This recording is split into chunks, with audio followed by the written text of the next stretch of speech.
പല വാതിലുകൾ അടഞ്ഞിടും നേരം പുതുവഴി തുറന്നവൻ നടത്തിടുമേ. പല വാതിലുകൾ. കഷ്ടതയുടെയും പ്രവാസത്തിന്റെയും ഞെരുക്കത്തിന്റെയും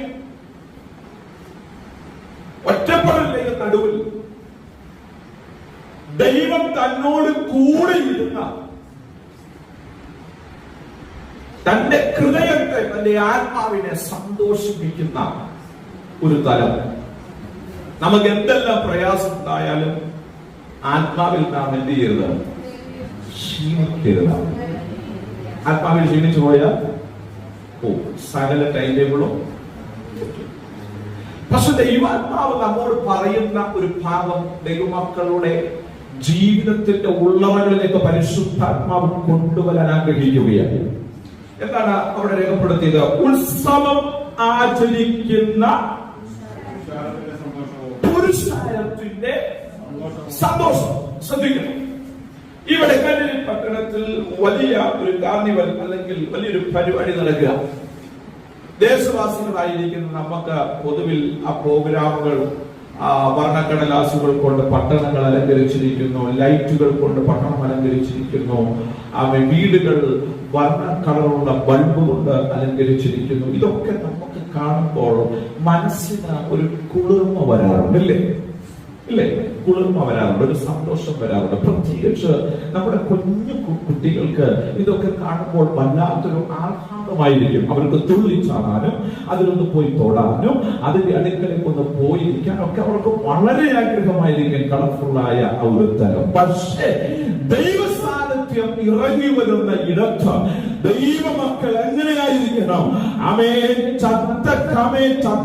അവൻ കല്ലുപോലെ ഇരിക്കാനല്ല, പിന്നെയോ ഉത്സവമാചരിക്കുന്ന പുരുഷാരത്തിന്റെ ശബ്ദത്തോടുകൂടെ വേണം, അവൻ ആഹ്ലാദത്തോടുകൂടെ വേണം നിങ്ങൾ ദൈവസന്നിധിയിൽ ഇരിക്കാൻ. ഒറ്റ വാക്കിൽ പറഞ്ഞാൽ മൗനമായിട്ട് ഈ ദൈവസന്നിധിയിൽ ഇരിക്കാൻ തിരുവചനത്തിൽ വ്യവസ്ഥയില്ല. അങ്ങനെ ഇരിക്കുന്നവരെ കുറിച്ച് വചനം പറയുന്നത് നിങ്ങൾ ശവക്കല്ലറക്കകത്ത, എന്നാ ശവക്കല്ലറക്കകത്തല്ല ഞാൻ ഇരിക്കുന്നത്, ദൈവസന്നിധിയിലെ ഇരിക്കുന്നത്. അങ്ങനെയെങ്കിൽ ആ ആർപ്പിന്റെ ധ്വനി ഈ ഹോളിന്റെ അകത്ത് ഉയരണം. അതുകൊണ്ട് വചനം പറയുന്നത് ജീവൻ ഉള്ളവരൊക്കെയും യഹോവയെ എത്തിയിട്ട് സ്തുതിക്കട്ടെ. അങ്ങനെയെങ്കിൽ എന്റെ മേൽ ഇന്ന് വ്യാപരിക്കപ്പെടുന്നത് ഒരു ഉയർപ്പിന്റെ ആത്മാവാണ്. അവൻ ഒരു ഉയർപ്പിന്റെ ആത്മാവാണ്, ഒരു ജീവന്റെ വ്യാപാരമാണ്. ആ ജീവന്റെ വ്യാപാരത്തിൽ നാം നാവുകൾ ചലിപ്പിച്ചു തുടങ്ങുമ്പോൾ എനിക്ക് വേണ്ടി ചലിക്കുന്ന ഒരു ദൈവത്തിന്റെ കരം ഇന്ന് പകൽ ഇതിന്റെ നടുവിലുണ്ട്. വിശ്വസിക്കുന്നവർ മൗനമായിട്ടിരിക്കില്ല, വിശ്വസിക്കുന്നവർ മൗനമായിരിക്കില്ല. അവൻ നാവുകളെ ചലിപ്പിച്ച് കർത്താവിനെ മഹത്വപ്പെടുത്താൻ ഇന്നവർ തയ്യാറാകുന്നത് നിങ്ങൾക്ക് വേണ്ടി ചലിക്കപ്പെടുന്ന ഒരു സ്വർഗത്തിന്റെ അവൻ വലത് കരം എന്റെ വിഷയത്തിന്റെ ഈ പകൽക്കാലം അത് വ്യാപരിക്കപ്പെടുകയാണ്. അതുകൊണ്ടാണ് സങ്കീർത്തനക്കാരൻ പറയുന്നത്, ഉത്സവമാചരിക്കുന്ന പുരുഷാരത്തിന്റെ സന്തോഷവും സ്തോത്രവുമായ സ്വരത്തോടുകൂടെ. എങ്ങനെ രഹസ്യമായിട്ട് വരാനാണോ? ആരും കാണാതെ വരാനാണോ? അല്ല, സമൂഹ മധ്യേ യേശുവിനെ ഉയർത്തണം. സ്തെഫാനോസ് യേശുവിനെ രഹസ്യമായിട്ടല്ല ഉയർത്തിയത്, പരസ്യമായിട്ട് ക്രൂശിക്കപ്പെട്ടവനിലേക്ക് നോക്കുക എന്ന യഹൂദന്മാരോട്, പള്ളിപ്രമാണിമാരോട്, പരീശന്മാരോട്, സകലരോടും വിളിച്ചു പറയുമ്പോ അവനെ യേശുക്രിസ്തുവിന്റെ മഹത്വം, യേശുക്രിസ്തുവിന്റെ നാമത്തിലുള്ള ശക്തി, അവൻ കേൾക്കപ്പെടുന്ന കാതുകൾ ഉള്ള ആ വ്യക്തികളുടെ മേൽ ദൈവശക്തിയുടെ വ്യാപാരം വെളിപ്പെടുകയാണ്. അങ്ങനെയെങ്കിൽ ഇന്ന് പകൽ പ്രാർത്ഥിക്കുന്ന അവൻ ഈ വചനം കേൾക്കുന്ന ദൈവ മക്കളുടെ ഉള്ളറകളിലേക്ക് എന്ത് വ്യാപരിക്കണം? ദൈവശക്തിയുടെ ആഴം വ്യാപരിക്കണം. ആ ആഴം വ്യാപരിക്കുമ്പോൾ ഈ പ്രഭാതത്തിൽ നീ ചില വിഷയം കൊട്ട പോലെ ചുമന്നുകൊണ്ട് വന്നിട്ടില്ലേ ഹോളിന്റെ അകത്ത്? ആ കൊട്ടയ്ക്കകത്തുള്ള സകല വിഷയങ്ങളെയും എന്റെ യേശുവിന്റെ നാമത്താൽ ദൈവാത്മാവ് ഇന്നതിനെ കരിച്ചു കളയുന്ന പകല വിശ്വസിക്കുന്നവർ ചേർന്ന് പ്രാർത്ഥിച്ചോണം. ഇന്ന് ഞാൻ പ്രഭാതത്തിൽ അവൻ വ്യസനപ്പെട്ട് ഈ ഹോളിന്റെ അകത്ത് വന്ന ചില വിഷയങ്ങളുണ്ട്, എന്റെ കുടുംബത്തിന് ചില വിഷയങ്ങളുണ്ട്, എന്റെ തലമുറയുടെ എന്നാൽ നമ്മുടെ മധ്യത്തിൽ എഴുന്നള്ളി വന്നിരിക്കുന്ന രാജാവ് അറുക്കപ്പെട്ട കുഞ്ഞാണ് ദേവാദിദേവൻ എന്ന് പകർത്താലും നമുക്ക് വേണ്ടി അവന്റെ കരമൊന്നും നീട്ടപ്പെടുകയാണ്. അതുകൊണ്ടാണ് ദൈവത്തിന്റെ ആത്മ പറയുന്നത്, നിങ്ങൾ കൂടി വരുമ്പോഴൊക്കെയും എന്ത് ചെയ്യണം? പരിശുദ്ധാത്മ പറയുന്നത്, ഞാൻ ദൈവാലയത്തിലേക്ക് ചെന്ന് എന്റെ ഉള്ളം എന്ത് ചെയ്യുക? കർത്താവിന്റെ സന്നദ്ധിയിൽ ഹൃദയങ്ങളെ പകർന്നു കൊടുക്കുന്ന വ്യക്തികൾ എവിടെയൊക്കെയുണ്ട് അവിടെയെല്ലാം നിന്നവരും കർത്താവിന്റെ കരത്തിലേക്ക് നമ്മുടെ ലൈഫിനെ വിട്ടുകൊടുക്കാൻ നാം തയ്യാറാകുന്നു. ഇതുവരെ നമ്മുടെ ലൈഫിനെ ചാർട്ട് ചെയ്ത് തരാം. സത്യം പറയാം,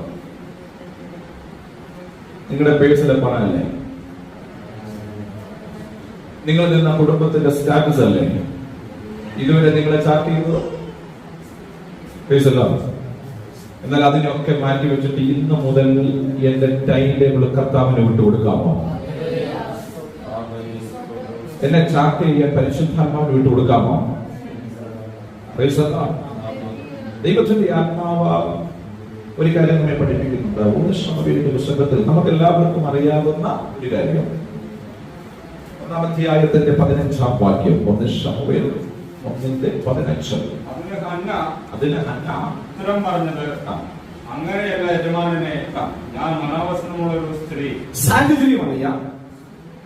ദൈവസന്നിധിയിൽ കടന്നു എന്ന അവൾ വാവിട്ട് കരഞ്ഞ് ദൈവത്തോട് പ്രാർത്ഥിക്കുകയാണ്. പുരോഹിതൻ പാസ്റ്റർ അവളുടെ പ്രാർത്ഥനയെ എങ്ങനെയുള്ളതാണെന്ന് വിവേചിച്ചില്ല. അതുകൊണ്ട് ഹന്ന പറയുന്നു, ഞാൻ മനോവസനമുള്ള ഒരു സഹോദരിയാണ്. എന്താ എന്റെ വിഷയം? എന്റെ വിഷയം എന്താ? നാവ് കൊണ്ടുവന്നൊരു പറ. എന്താ എന്റെ വിഷയം? ഈ പ്രഭാതത്തിൽ നിങ്ങൾ കരഞ്ഞ വിഷയം എന്താണ്? ആ വിഷയം പറ. ആ വിഷയം പറ. ജോലിയാണോ അതിന്റെ വിഷയം? അഗ്നിമണ്ഡലത്തിന് കയറാനാണോ അതിന്റെ വിഷയം? തലമുറയാണ് അതിന്റെ വിഷയം. ആ വിഷയം നാട് തുറന്നു പറ. അവിടെയാ കർത്താവ് പ്രവർത്തിക്കുന്നത്. അവിടെ പറയും, ഞാൻ മനോവസനമുള്ള സ്ത്രീ. എന്നിട്ട് ഞാൻ വീഞ്ഞു മദ്യമോ കുടിച്ചിട്ടില്ല. ഞാൻ വീഞ്ഞു കുടിച്ചിട്ടില്ല, മദ്യം കുടിച്ചിട്ടില്ല. ഞാൻ യഹോവയുടെ സന്നിധിയിൽ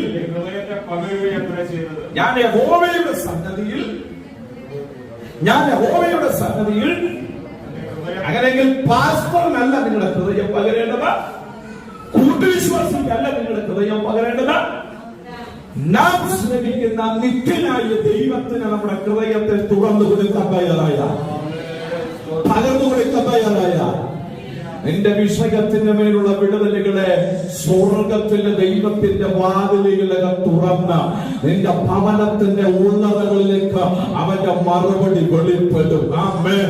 വിശ്വസിക്കുന്നവർ ചേർന്ന കരങ്ങളെ തട്ടി ആമേൻ. ഒരു നിമിഷം കർത്താവിന്റെ മകത്വം കൊടുത്ത് എനിക്ക് വേണ്ടി പ്രവർത്തിക്കുന്ന ഒരു ദൈവമുണ്ട്. ഞാൻ എന്റെ ഹൃദയത്തെ പകരുന്നത് മനുഷ്യന്റെ മുമ്പിലല്ല, ജീവനുള്ള ദൈവത്തിന്റെ മുമ്പിലാണ്. അതുകൊണ്ടാണ് 2-ാം അധ്യായത്തിന്റെ 2-ാം വാക്യത്തിലേക്ക് ദൈവാത്മാവ് നമ്മെ കൊണ്ടുവരുമ്പോൾ അതേ പുസ്തകം തന്നെ, യഹോവയെ പോലെ. ഇന്നലെ കരഞ്ഞവൾ, ഇന്നലെ വ്യസനപ്പെട്ടവൾ, ഇന്നലെ ഭാരപ്പെട്ടവൾ, ഇന്നലെ വേദനയോടെ ഒറ്റപ്പെട്ട് നിന്നവൾ ഇന്ന് പറയുന്നത് പിറുപിറുപ്പല്ല. ഇന്ന് പ്രഭാതത്തിൽ പറയുന്നത് എനിക്കെല്ലാം സംഭവിച്ചു പോയല്ലോ അവൻ എന്നല്ല അവൾ പറഞ്ഞത്. പിന്നെയോ അവൾ ആരുടെ മുന്നിലാണ് ഹൃദയം പകർന്നു കൊടുത്തത്?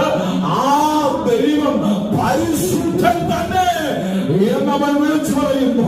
ഇന്ന് പല ദൈവത്തിന്റെ ശബ്ദം കേൾക്കുന്ന ദൈവത്തിന്റെ പൈതലെ, ദൈവത്തിന്റെ വെടിവിപ്പാണ് ഇതിന് നടുവിൽ വന്നിട്ടുണ്ട്. അതുകൊണ്ട് ആ ദൈവത്തിന് ഇന്ന് പകരം മഹത്വം കൊടുക്കാൻ തയ്യാറാകുന്നുവെങ്കിൽ ഈ പകൽ നിനക്ക് വേണ്ടി പ്രവർത്തിക്കുന്ന ദൈവത്തിന്റെ ഭുജം കുറുകിപ്പോയിട്ടില്ല. അതുകൊണ്ട് അവൾ പറയുന്ന വാക്കൊന്നുകൂടെ ഞാൻ എടുത്തു പറയാൻ ആഗ്രഹിക്കുന്നു. 2-ാം അധ്യായത്തിന്റെ 2-ാം വാക്യം, യഹോവയെ പോലെ പരിശുദ്ധൻ ഇല്ല, നീയല്ലാതെ. ഇന്നലെയൊക്കെ ഞാൻ ആരാണ്ടോടൊക്കെ വിഷമം പറഞ്ഞു. അവര് നോട്ടീസ് അടിക്കുന്നത് പോലെ കംപ്ലീറ്റ് മനോരമയെ കൊടുക്കുന്നത് പോലെ കൊടുത്തു. അവസാനം എനിക്ക് നാണക്കേടായി. പക്ഷേ ഞാൻ ഇന്ന് പകൽ അവന്റെ മുട്ടുമടക്കുമ്പോൾ എന്റെ പായുടെ നടുവിൽ ഇറങ്ങി വന്ന ഒരു ദൈവം ഉണ്ടായിരുന്നു. ആ ദൈവം ആരോടും പറഞ്ഞില്ല, അവൻ സ്വർഗത്തിൽ നിന്ന് അവന്റെ ദൂതനെ അയച്ച ദൈവത്തിന്റെ ആത്മവചനം അവിടെ പറയുന്നു. ഉദരത്തെ തുറന്നെങ്കിൽ ഇന്ന് പകൽക്കാലം ഉദരത്തെ മാത്രമല്ല നമ്മുടെ ജീവിതത്തിന്റെ എല്ലാ മേഖലയും തുറക്കാൻ ഈ പരിശുദ്ധനായ ദൈവത്തിന് കഴിയും. ഈ ദൈവത്തിന് കഴിയും. ഈ ദൈവത്തിന് കഴിയും. വിശ്വസിക്കുന്നവർ ചേർന്ന് കർത്താവിന്റെ മഹത്വത്തെ വിളിക്കട്ടെ. അതുകൊണ്ട് 2-ാം വാക്യം ഞാൻ ഒരിക്കൽ കൂടെ എടുത്ത് വായിപ്പിക്കാൻ ഓർപ്പിക്കുകയാണ്. വായിച്ചാട്ടെ.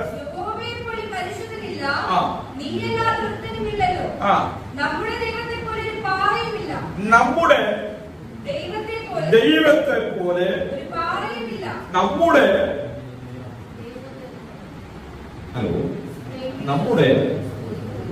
ദൈവത്തെ പോലെ നമ്മുടെ ദൈവം ഉറപ്പുള്ളവനാണ്. ആ ഉറപ്പുള്ളവനെ കുറിച്ച് വ്യക്തമായി പഠിപ്പിക്കുന്ന ഒരു കാര്യം, അവൻ പാറയാണ്. അവനെന്താണ്? പാറയാണ്. ഈ പാറയായ ദൈവം തന്റെ പുത്രനായിരിക്കുന്ന ക്രിസ്തുവിനെ നമ്മുടെ ഇടയിലേക്ക് എന്ത് ചെയ്തു? അയച്ചു. അവൻ നമ്മുടെ ഇടയിലേക്ക് അയച്ച് നമ്മൾക്ക് വേണ്ടി, എനിക്ക് വേണ്ടി അവൻ കാൽവറിയിൽ പച്ച മരക്രൂശിൽ എന്ത് ചെയ്തു? 3 ആണികളാൽ തറയ്ക്കപ്പെട്ട അവസാന തുള്ളി രക്തം വരെയും എനിക്ക് വേണ്ടി എന്ത് ചെയ്തു? കാൽവറിയിൽ തളിക്കപ്പെട്ടു. അവന്റെ ഓർമ്മയായിട്ടാണ്. അവന്റെ ശരീരം ഉഴവുചാല് പോലെ കീറപ്പെട്ടു. ചാട്ടവാറനാൽ അടിച്ച അവന്റെ ശരീരം ചെയ്തു തകർത്തു കളഞ്ഞിരിക്കുകയാണ്. അതിന്റെ ഓർമ്മയാണ്, അതിന്റെ ശരീരമായിട്ടാണ് ഈ മേശയിൽ അങ്ങനെയെങ്കിൽ പരിശുദ്ധ ആത്മാവ് നമ്മോ ഇന്ന് പകൽക്കാലം ഓർപ്പിക്കുന്ന ഒരു വിഷയം, ആ തകർക്കപ്പെട്ട ക്രിസ്തു എന്ന പാറമേലാണ് നമ്മെ നിർത്തിയിരിക്കുന്നത്. എന്ന് പറഞ്ഞാൽ കാൽവറിയിൽ ദൈവ നിയോഗത്താൽ, ഒറ്റ വാക്കിൽ പറഞ്ഞാൽ സ്വർഗത്തിലെ പിതാവായ ദൈവത്തിന്റെ പദ്ധതി പ്രകാരം ക്രിസ്തുവിനെ കാൽവറിയിൽ തകർത്തു കളയാൻ പിതാവിന് മനസ്സു തോന്നി. അവൻ അതിനെ തകർത്ത, ഇനി ഒരിക്കലും ആർക്കും തകർത്തുകൂടാൻ കഴിയാത്തവണ്ണം അവൻ അതിനെ പണിത് പുറത്തെടുത്തു. ആമേൻ. ഇന്ന് പകൽ പരിശുദ്ധാത്മാവ് വ്യക്തമായി വിളിച്ചു പറയുന്നു, ആ പാറ കല്ലറയ്ക്കകത്ത് തുണിയിൽ പൊതിഞ്ഞു കിടക്കുകയില്ല. ആ തുണി അവിടെ മടക്കി വെച്ചിട്ടുണ്ട്. ആ പാറ എനിക്ക് വേണ്ടി ഉയർത്തെഴുന്നേറ്റിരിക്കുന്നു. അതുകൊണ്ട് ദൈവത്തിന്റെ പൈതലേ, ആ ക്രിസ്തുവിലേക്ക് ഞാനും നിങ്ങളും ഇന്ന് പകൽ ഒന്ന് അടുത്തു വരാൻ തയ്യാറാകുന്നുവെങ്കിൽ ആ ക്രിസ്തു എന്ന പാറമേൽ നിർത്തി നമ്മെ സ്വർഗത്തിലെ ദൈവം പണിയാൻ തുടങ്ങും. സ്വന്തം തിരമാലകൾ വന്നോട്ടെ, കൊടുങ്കാറ്റുകൾ വന്നോട്ടെ, യോർദാന്റെ അനുഭവങ്ങൾ വന്നോട്ടെ, വെല്ലുവിളികൾ വന്നോട്ടെ, നിന്നെയും നിന്റെ കുടുംബത്തെയും നട്ടതെവിട? ക്രിസ്തു എന്ന പാറമേല. നിന്റെ തലമുറയും നട്ടതെവിട? ക്രിസ്തു എന്ന പാറയുമേല. നിന്റെ ജോലി മേഖലയെ തമ്പുരാൻ നട്ടതെവിട? ക്രിസ്തു എന്ന പാറയുമേല. നിന്റെ ജീവിതത്തിന്റെ തലങ്ങളെ നട്ടതെവിട? ക്രിസ്തു എന്ന പാറയുമേല. അതുകൊണ്ട് ദൈവത്തിന്റെ ആത്മാവ് വിളിച്ചു പറയുന്നത്, അവൻ പരിശുദ്ധൻ തന്നെ, അവൻ പരിശുദ്ധൻ തന്നെ, അവൻ പരിശുദ്ധൻ തന്നെ. അവൻ വാക്കുമാറുവാൻ മനുഷ്യനല്ല, അവൻ നിത്യനായ ദൈവമാണ്. അതുകൊണ്ട് ഈ ദൈവത്തിന്റെ അടുക്കലേക്ക് കടന്നു വരുന്ന ദൈവത്തിന്റെ മക്കളെ, ഈ പാറമേൽ നിൽക്കുന്ന